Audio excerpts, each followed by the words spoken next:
বাংলাদেশে জমির মালিকানা নির্ধারণের ক্ষেত্রে রেকর্ড ও দলিল দুটি বিষয়ই অত্যন্ত গুরুত্বপূর্ণ।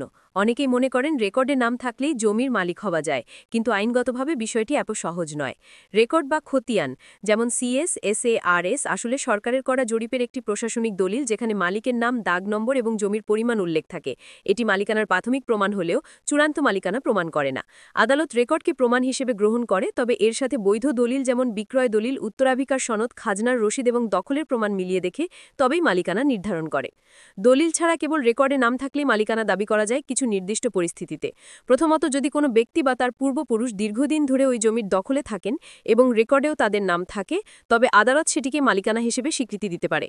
দ্বিতীয়ত, যদি পূর্বপুরুষের নাম পুরনো রেকর্ডে যেমন সিএস বা এসএতে থাকে এবং পূর্বপুরুষ সূত্রে পরবর্তী রেকর্ডে অর্থাৎ আরএসএ বর্তমান মালিকের নাম আসে, তাহলে বৈধ দলিল না থাকলেও মালিকানা প্রতিষ্ঠা করা সম্ভব।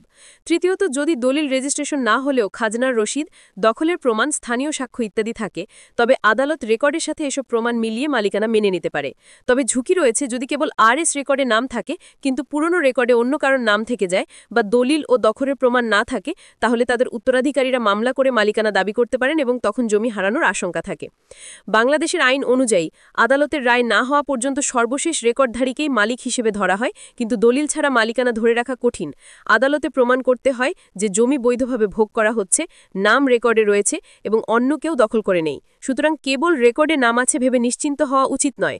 যত দ্রুত সম্ভব বৈধ বিক্রয় দলিল সংগ্রহ করা বা রেকর্ড সংশোধন করা প্রয়োজন।